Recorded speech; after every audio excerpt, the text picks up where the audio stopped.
भारत के सभी राज्यों की खबर SNS न्यूज चैनल पर, खबर जो आपको रखे सबसे आगे। नमस्कार, आप देख रहे हैं SNS टीवी और मैं हूं जुगल किशोर। आपको बता दें कि वाराणसी और लखनऊ सहित आज उत्तर प्रदेश के कई जिलों में सरदार सेना का गुस्सा साफ देखा गया। दरअसल कंगना रनौत द्वारा सरदार पटेल पर किए गए विवादित टिप्पणी के बाद सरदार सेना ने जोरदार प्रदर्शन करते हुए राज्यपाल को ज्ञापन सौंपा। साथ ही साथ सरदार सेना के राष्ट्रीय अध्यक्ष डॉक्टर RS पटेल ने कंगना रनौत के बयान की कड़ी निंदा की। साथ ही साथ उन्होंने साफ शब्दों में कहा कि सरदार पटेल का अपमान पूरे देश का अपमान है और इसे कतई बर्दाश्त नहीं किया जाएगा। आइए देखते हैं पूरी रिपोर्ट हमारे संवाददाता आशीष सिंह के साथ। लखनऊ से लेकर वाराणसी तक सरदार सेना आज एकजुट होकर सड़क पर उतरी।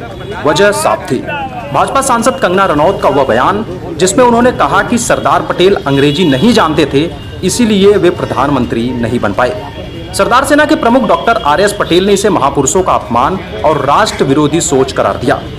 ज्ञापन में 3 मुख्य मांगे रखी गई। कंगना रनौत पर राष्ट्रद्रोह का मुकदमा दर्ज हो, सांसद पद से बर्खास्त किया जाए और तुरंत गिरफ्तारी की जाए। सिर्फ सरदार पटेल ही नहीं, सरदार सेना ने आज शिक्षा प्रणाली में हो रहे कथित बदलाव को भी दलित और पिछड़े वर्गों के खिलाफ साजिश करार दिया। रजनीश गंगवार द्वारा लिखा गया गीत कावड़ लेने मत जाना तुम, ज्ञान के दीप जलाना, जिसे शिक्षा जागरण का संदेश माना जा रहा था, उसी पर योगी सरकार ने FIR दर्ज कर दी। सरदार सेना ने इसे शिक्षा पर सीधा हमला बताया और कहा कि सरकार अपनी दूषित मानसिकता बदले वरना हम सुधार देंगे। इस आंदोलन में जिला प्रभारी घनश्याम पटेल, जिलाध्यक्ष अशोक पटेल, जिला संयोजक अमन वर्मा, महासचिव नरेंद्र पटेल सहित कई पदाधिकारी शामिल हुए। हर जिले से एक ही आवाज गूंज रही थी, महापुरुषों का अपमान नहीं सहेगी सरदार सेना। सवाल सिर्फ एक सांसद के बयान का नहीं है, सवाल है उस सोच का जो महापुरुषों का अपमान करके राजनीतिक लाभ कमाना चाहती है। सरदार सेना ने आज ये साफ संदेश दे दिया है कि अब आंदोलन भी होगा और जवाब भी मांगा जाएगा। SNS टीवी इस पूरे घटनाक्रम पर नजर बनाए हुए है।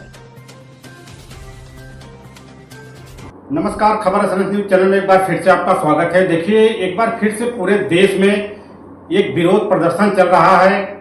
जैसा कि एक साक्षात्कार में कंगना रनौत, हिमाचल के बीजेपी की सांसद ने एक बयान दिया था, लौह पुरुष सरदार वल्लभ भाई पटेल के शिक्षा के ऊपर उन्होंने एक विवादित बयान दिया और उस विवादित बयान को लेकर धीरे धीरे मामला जो है बढ़ता जा रहा। देखा जाए तो पूरे देश में कहीं न कहीं विभिन्न संगठन के लोगों ने एक धरना प्रदर्शन और उनका विरोध प्रदर्शन शुरू किया है। आज उसी कड़ी में सरदार सेना ने प्रदेश व्यापी आंदोलन, पूरे प्रदेश में जो है एक आंदोलन के माध्यम से ज्ञापन देने का कार्य किया। आज उसी कड़ी में हमारे साथ में सरदार सेना के राष्ट्रीय अध्यक्ष डॉक्टर RS पटेल जी हैं। हम उनसे जानना चाहेंगे कि यह जो कंगना रनौत का एक विवादित बयान रहा, क्या कहना चाहेंगे इसको लेकर? सबसे पहले आपका बहुत बहुत आभार। कंगना रनौत मतलब देश के हमारे प्रधानमंत्री माननीय मोदी जी की बहुत ही उनकी लॉयल सांसद हैं और अगर सीधे शब्दों में बात करें पत्रकार महोदय, तो कंगना रनौत ने जो बयान दिया है वो अक्षम्य है। उन्होंने कहा एक बयान में, कंगना रनौत ने बोला है कि सरदार पटेल को अंग्रेजी नहीं आती थी, इसलिए वो प्रधानमंत्री नहीं बन पाए। जी, मैं आपके माध्यम से, आपके चैनल के माध्यम से मैं बताना चाहता हूँ कि कंगना रनौत जब पैदा नहीं हुई थी, उससे पहले सरदार वल्लभ भाई पटेल साहब के सैकड़ों भाषण अंग्रेजी में पूरे देश में, पूरी दुनिया में प्रचलित है। सरदार वल्लभ भाई पटेल जिनके बारे में कंगना रनौत ने बयानबाजी की, अपशब्द बोला, वो भारत ही नहीं पूरी दुनिया के लौह पुरुष हैं। उनके एजुकेशन के बारे में हम आपको अगर बता दें तो लंदन के मिडिल टेम्पल लॉ कॉलेज में उन्होंने बैरिस्ट्री किया और भारत के पहले ऐसे बैरिस्टर 36 महीने का कोर्स 30 महीने में कंप्लीट कर लिया उन्होंने। और उस लंदन के मिडिल टेम्पल कॉलेज ने सरदार वल्लभ भाई पटेल को उस समय पाउंड के पुरस्कार दिया था। और जिनके कारण ये देश बन पाया, 565 अलग अलग राजाओं के अलग अलग भाषाओं के रूप में अलग अलग रूप से बटा हुआ यह देश, और आज यह देश जो बिखरा हुआ था उसको लौह पुरुष सरदार वल्लभ भाई पटेल ने एकजुट किया। इस देश में लोकतंत्र बनाया, राजतंत्र समाप्त करके उन्होंने लोकतंत्र बनाया। उनके ऊपर ये बयानबाजी करती हैं उस लौह पुरुष सरदार वल्लभ भाई पटेल के ऊपर, जो इस देश के संविधान निर्माण में मौलिक अधिकार समिति के चेयरमैन थे। बिल्कुल, देखा जाए तो कंगना रनौत के इस बयान को लेकर क्या कहना चाहेंगे कि जिस तरीके से, क्या ऐसा लगता है कि वो सांसद तो हो गई हैं लेकिन कहीं न कहीं महापुरुषों की जानकारी उनको नहीं है? जीरो है, जीरो। और या यूं कह लें जीरो तो क्या, वह कंगना रनौत जो कहती है कि 2014 में यह देश आजाद हुआ है, तो इसका मतलब उसने अपमान किया भगत सिंह का, शहीद आजम का, उसने अपमान किया चंद्रशेखर आजाद का, उसने अपमान किया सुभाष चंद्र बोस का, उसने अपमान किया गांधी, नेहरू और पटेल का। उसने इस देश के लाखों शहादत देने वाले, देश को आजाद कराने में लाखों शहादत देने वाले शहीदों का उसने अपमान किया। जिसके लिए देश 2014 में आजाद हुआ, उसने इस देश के बारे में कोई जानकारी हासिल नहीं किया। आशीष बाबू, मैं आपको और एक बात कहूं, कंगना के इस बयान पर पूरे देश में आग लगी है। सरदार पटेल के खिलाफ बोलना मतलब तुम राष्ट्र के खिलाफ बोल रही हो। सरदार पटेल एक व्यक्ति नहीं है, सरदार पटेल एक विचार हैं। सरदार वल्लभ भाई पटेल एक राष्ट्र के राष्ट्रपिता हैं। उनके बिना इस राष्ट्र निर्माण की परिकल्पना संभव नहीं थी। उस महापुरुष के ऊपर बोलने का मतलब तुम राष्ट्र के खिलाफ बोल रही हो, इसलिए उसके ऊपर सांसद तो बन गई, उसके ऊपर राष्ट्रद्रोह का केस होना चाहिए, जेल जाना चाहिए और उसकी सदस्यता रद्द होना चाहिए। इसको लेकर आज पूरे उत्तर प्रदेश के समस्त जनपदों में सरदार सेना का जोरदार प्रदर्शन था, ज्ञापन दिया गया। बिल्कुल, आइए हम दूसरे सवाल की तरफ चलते हैं कि एक मामला बहुत तेजी से उभर के सामने आया हुआ है कि बरेली में एक रजनीश गंगवार जी, जो कि शिक्षा को अलग जगाने के लिए गीत प्रस्तुत करते हैं और उसके ऊपर उनके ऊपर मुकदमा हो जाता है, क्या कहना चाहेंगे? देखिए, मैं आपको एक बात कहूं, doctor Rajneesh Gangwar Mahatma Gandhi memorial inter college Baheri Bareilly में शिक्षक हैं। उन्होंने, उनके स्कूल के तमाम बच्चे चले गए थे कांवर लेके। उन्होंने उन बच्चों के एजुकेशन के बारे में शिक्षा गीत गाया। उन्होंने कहा कि तुम कांवड़ लेकर मत जाना, लेकिन ज्ञान की दीप जलाना। रजनीश गंगवार साहब के इस बयान का सरदार सेना पूर्ण समर्थन करती है और उनके ऊपर योगी सरकार की पुलिस ने FIR कर दी थी गीत के ऊपर, जबकि यह शिक्षा का गीत है। सरदार सेना मांग करती है आज के ज्ञापन के माध्यम से कि डॉक्टर रजनीश गंगवार साहब को बाइज्जत पहले उनके ऊपर से FIR हटाया जाए, धारा रद्द किया जाए और उनके इस गीत को उत्तर प्रदेश के सभी इंटर कॉलेज और हाई स्कूल के पाठ्यक्रम में शामिल किया जाए। यह सरदार सेना की मांग है। बिल्कुल, आइए बढ़ते हैं तीसरे और अंतिम सवाल की तरफ कि जैसा कि स्कूल मर्ज की व्यवस्था चल रही है, देखा जाए तो जहां 50 के नीचे की छात्र संख्या थी, उस प्राथमिक विद्यालय को मर्ज कर दिया गया दूसरे प्राथमिक विद्यालय में। और देखा जाए तो दूर अंचल के जो विद्यालय हैं और जहां आबादी कम है, वहाँ कुछ नए विद्यालय 2 साल 4 साल 5 साल पहले खुले हुए थे, तो वहाँ छात्र संख्या कम थी।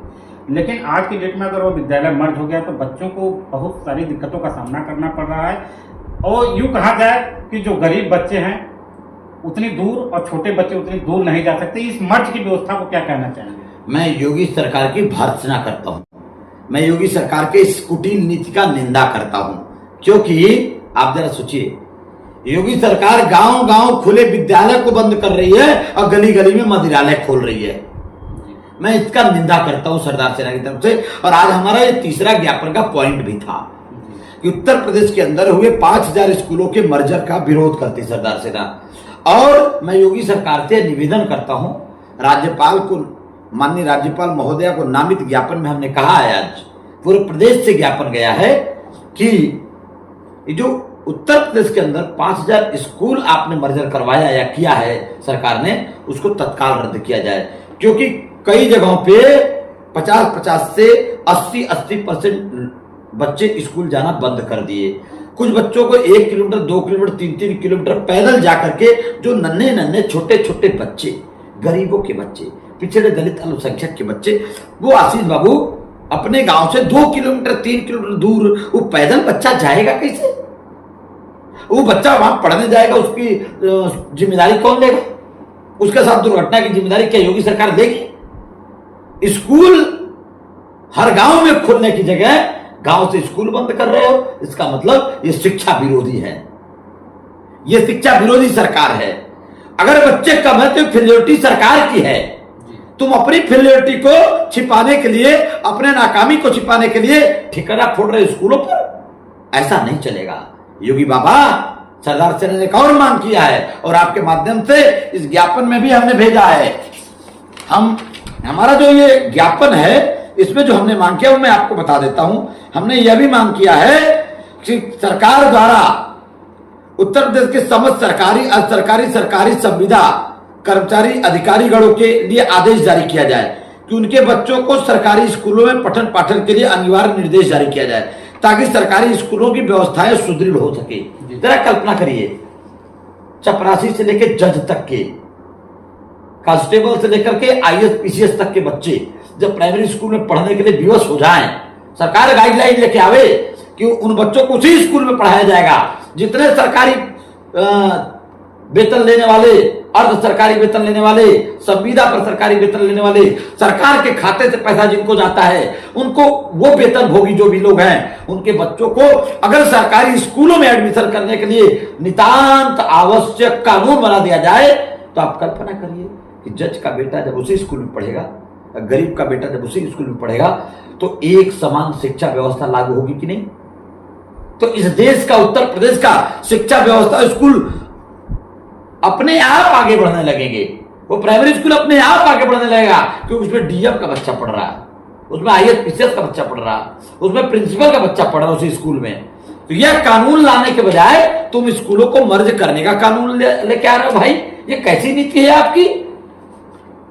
हम इनके इस मर्जर कानून का निंदा करते हैं। हम कहना चाहते हैं योगी सरकार से कि सरकार द्वारा प्राथमिक विद्यालयों के विलय के कारण नन्हे मुन्ने बच्चों की दुर्घटना एवं गरीब परिवारों के लिए विषम परिस्थितियां पैदा हुई है, इसलिए मर्जर व्यवस्था को तत्काल रद्द किया जाए। प्राथमिक विद्यालयों के पठन पाठन की व्यवस्था में कड़े अनुशासन नियमों का पालन कराते हुए विद्यालयों को और सुदृढ़ किया जाए। ये मांग है सरदार सेना की। सरदार सेना पत्रकार महोदय ये मांग करती है कि योगी सरकार स्कूलों को बंद मत करो, मदिरालय बंद करो। तुम विद्यालय बंद करके मदिरालय चालू कर रहे हो, नहीं चलेगा ये।